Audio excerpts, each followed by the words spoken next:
If you've been following this page for a while, you'll know that I've been quite vocal in my criticism of data centers, to the point that some people now think that I'm 100% anti-data center, and I'm not. I feel like I'm reasonable about the issue. I can see both sides objectively. And that's because there's a right way and a wrong way to build data centers.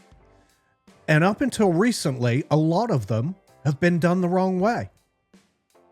That's why I've decided to put together a series of shows on data centers in collaboration with Larry Cox, because Rockdale deserves an honest conversation about what these developments actually mean for our community. And that's exactly what we're going to have.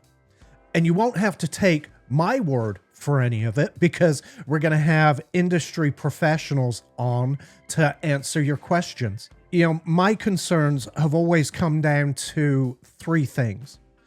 The same things you're concerned about: power, water, and noise. Those have always been legitimate concerns, and they still are.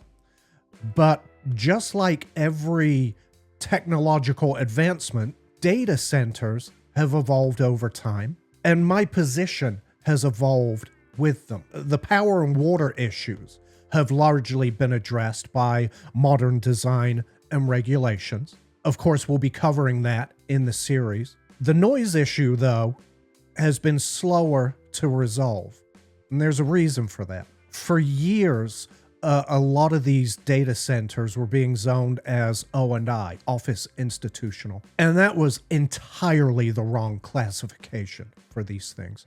It meant that these facilities were built under far lower regulatory standards than they should have been.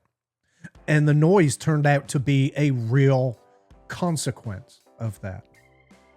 So now we've got data center owners all over the country who spent a decade telling their neighbors the noise wasn't a real problem, fighting them every step of the way, and now they're scrambling to fix it after the fact. And fixing it after the fact is a lot harder than just designing for it to begin with. And that's exactly what newer data centers are doing. They're building in the mitigation before construction even starts. Closed loop cooling systems, proper infrasound mitigation, vegetative buffers, things like that. If a modern data center has all that in place, and they're also footing the bill for 100% of their energy use, you'd never actually know they were there. And that's what responsible design is. And that's why any new data center development in Rockdale needs to have regulations in place from day one that require these mitigation efforts up front. We can't have a situation here where a developer comes in, cuts corners, and then spends a decade fighting the community before they finally cave and try to fix problems that never should have been created in the first place. The regulations need to have teeth, and they need to be in place before a single permit gets issued. And most importantly, all of this has to happen openly, in full view of the public, or we end up where we are now.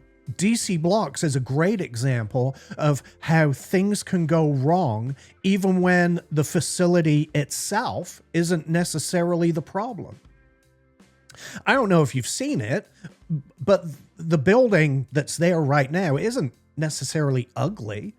The design isn't necessarily flawed. They're actually doing a pretty good job. But the entire project was handled the wrong way from the start. It was mostly done behind the scenes, in the dark, with no transparency. And that's not how you become a good neighbor in a community. It's not entirely DC Block's fault. The previous administration had a real problem with transparency. And when something like this gets done without the necessary public input and without open conversation, you're going to get opposition. And a lot of that opposition is entirely justified. The previous Board of Commissioners handed DC Blocks a 10-year tax abatement. That means the taxpayers of Rockdale won't see any benefit from that facility for a long time. And it was a mistake. And we now know that these facilities, they're going to come regardless of a tax abatement. And at this point, I would suggest if DC Blocks want to buy some goodwill, maybe giving that abatement back would be a good start. But I'm not holding my breath, obviously. And of course, there's the visibility. The buildings are extremely visible from the road. And right now, there's nothing screening it from view. Now, hopefully, they'll be doing some planting and landscaping to address that. Because that's the kind of thing that turns neighbors against a development before it even gets a fair shot. Any future development in Rockdale needs to be done differently. It needs to be done openly and publicly. No abatements, no backroom deals, a substantial vegetative landscape buffer, and direct, demonstrable benefits to the taxpayers of this county. And if those things are in place up front, I actually think that would eliminate the majority of opposition, because most people's objections to data centers come down to feeling like something's being done to them rather than for them. Because the revenue potential here is enormous. And I've said this before, but quite frankly, nobody else is knocking on our door to come do business here. Even with the abatement, in 5 years, DC Blocks will be the largest taxpayer in Rockdale. And if Rockdale government are good stewards of our money, that should mean real property tax relief for the homeowners here. And there are ways to make sure that happens in the future. Community benefit agreements, direct revenue commitments. That's what we should be demanding from every project moving forward. So let me be really clear about where I stand, because I don't want there to be any confusion. If a developer asks for an abatement, I'll oppose it. If a project requires eminent domain, I'll oppose it. If they're not paying their own way fully, I'll oppose it. If a data center is being zoned as anything other than industrial, I'll oppose it. Data centers need to be held to the most restrictive industrial zoning standards, full stop. If they can't demonstrate that they've met strict noise requirements, and I mean all noise, not just the noise we hear, but infrasound, the noise we feel. If they don't address that, I'll oppose it. If they're not providing a substantial landscape buffer that addresses the line of sight issues from surrounding properties, I'll oppose it. And if the majority of the revenue isn't going directly back to taxpayers, directly back to them in property tax reduction, I'll oppose it. But if a developer meets every one of those criteria, I'll support it. Because the benefits to the taxpayers they're too significant to walk away from when the development is actually being done the right way. And quite frankly, we don't have the luxury of turning away responsible investment simply because foreign influence has scared us of the words data center. So here's what Larry and I are going to be doing throughout June. We'll start with a general episode covering some of the myths and some of the facts around data centers. The things you've been told, whether any of it's true or whether any of it is just wild conspiracy.